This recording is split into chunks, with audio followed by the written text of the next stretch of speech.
Zwischen Hauptbahnhof und dem Berliner Großmarkt liegt Moabit im Herzen Berlins und hat sich in den letzten Jahren zu einem vielfältigen und attraktiven Stadtteil entwickelt. Und damit herzlich willkommen zurück zu einer neuen Staffel Einfach dein Kiez. Dieses Mal haben wir euch zwei Projekte mitgebracht, deren gesellschaftliches Engagement einfach toll ist. Denn gerade in Zeiten wie diesen ist es wichtig, den Fokus auf diejenigen zu lenken, die oft im Hintergrund sich aktiv für eine bessere Welt einsetzen.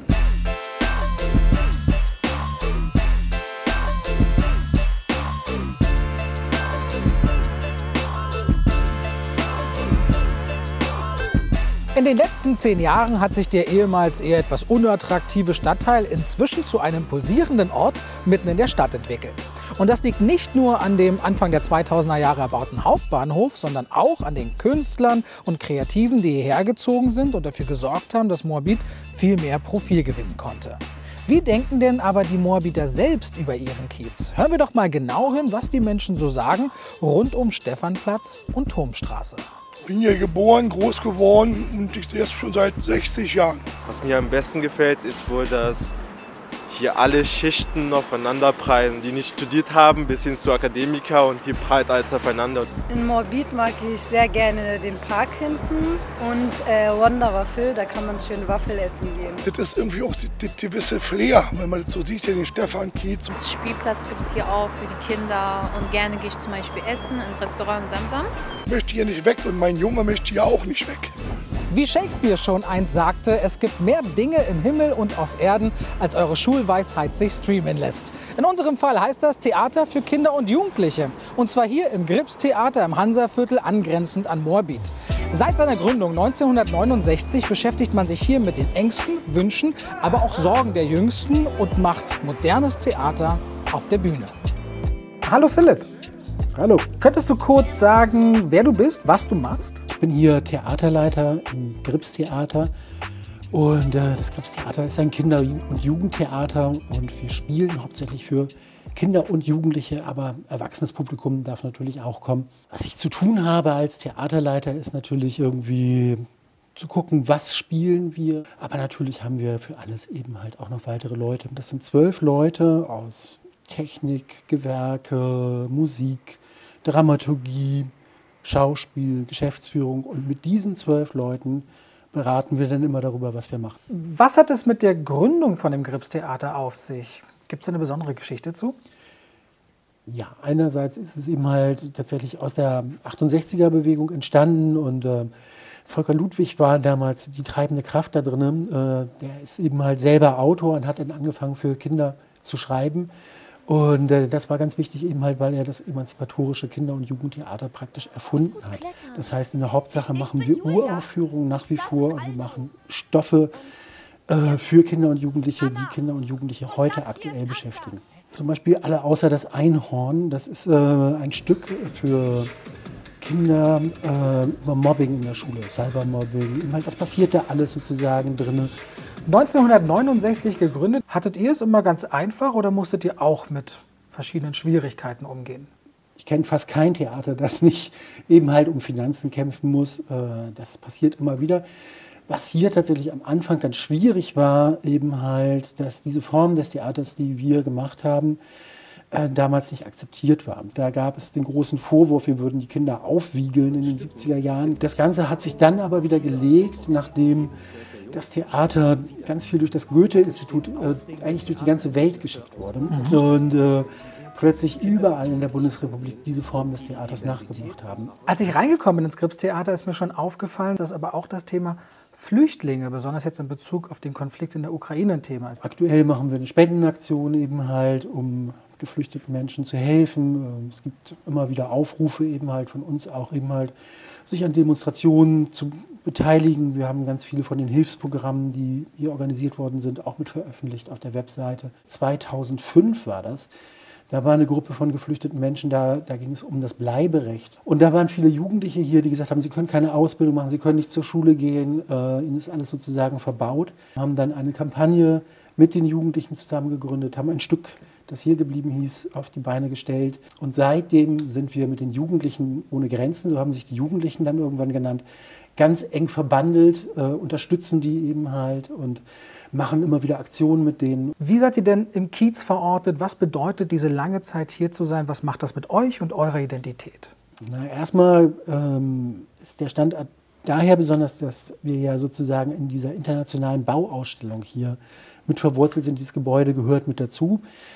Das bringt uns zum Beispiel auch immer noch in den Kontakt mit dem Bürgerverein, der sich hier sozusagen um den Umkreis kümmert, weil auch was mit dieser Bauausstellung ist. Das Gymnasium Tiergarten ist genau gegenüber, mit denen wir ganz eng zusammenarbeiten. Moabiter Grundschule, die Hansa Grundschule, die helfen uns auch oft eben halt, indem sie Testklassen sind, Premierenklassen sind. Wenn wir jetzt mal von der Vergangenheit in die Zukunft schauen, habt ihr bestimmte Wünsche, bestimmte Ziele, Dinge, worauf ihr euch freut oder die ihr euch vorgenommen habt? Das eine ist eben halt, was machen wir künstlerisch eben halt, wie schaffen wir eben halt immer wieder, und das ist immer wieder die Herausforderung, wirklich am Nerv der Zeit zu sein. Das Grips ist eben halt, ich habe das schon erwähnt, eben halt schon seit 72 hier. Damals war das eigentlich auch schon fast zu eng. Wir waren aber trotzdem damals alle froh, dass es ein Haus gibt eben halt. Und da drin größer zu werden, sind wir jetzt gerade in einer Machbarkeitsstudie, dass wir auf der anderen Seite der S-Bahn einen Neubau bekommen. Vielen Dank, Philipp, dass du die Zeit genommen hast. Ganz tolle Arbeit, die ihr leistet, und wir drücken euch natürlich die Daumen. Viel Erfolg. Ich danke dir.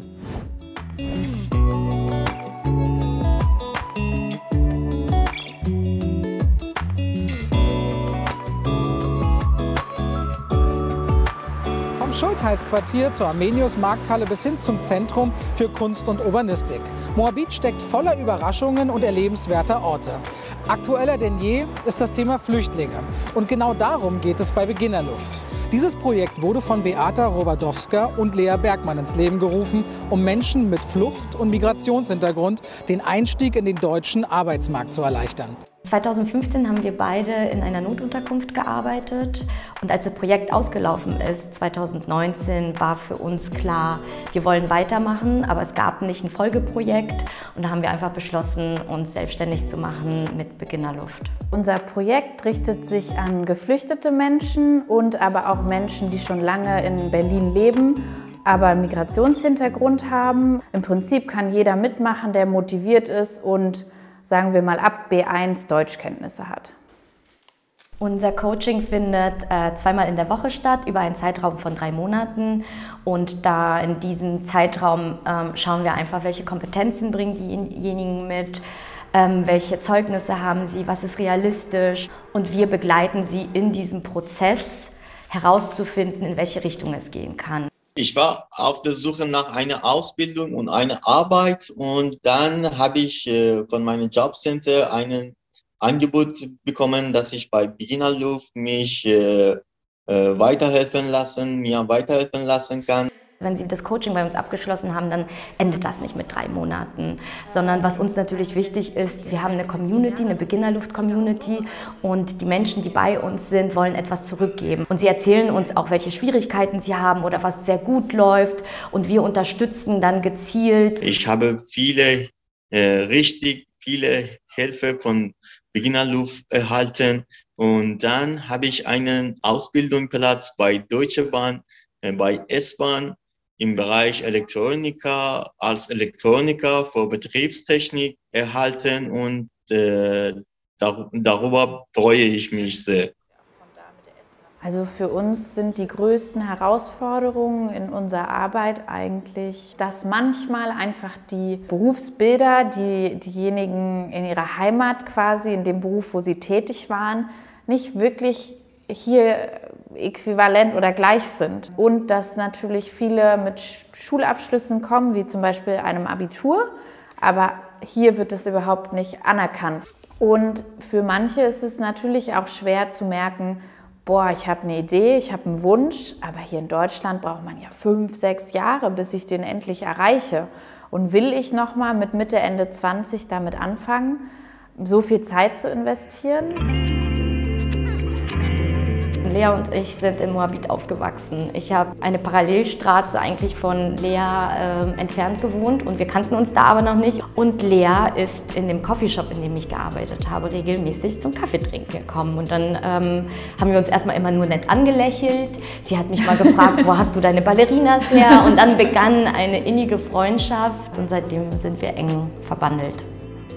Die Fluchtbewegung in der Ukraine ist vergleichbar mit 2015, die wir hier in Berlin erlebt haben. Wir haben jetzt dienstags eine offene Sprechstunde eingerichtet für alle Menschen, die sich erstmal orientieren wollen. Okay, in welche Richtung kann es gehen? Natürlich machen wir da auch wieder Anerkennung von Zeugnissen, schauen uns das an, machen eine Bedarfsanalyse. Und wir haben russisch und ukrainisch sprechende Coaches aus unserer Community, auch Teilnehmer, die bei uns gecoacht wurden, werden am Dienstag auch bei uns sein, sodass wir da mit vereinten Kräften erstmal so eine auch Verweisberatung machen, aber auch erstmal die Menschen willkommen heißen und sagen, hey, alle Fragen erstmal beantworten, die sie mitbringen. Ich bin ein Teil von dieser Familie, also bei Beginner Luft, und ich habe viele gute Erfahrungen gehabt.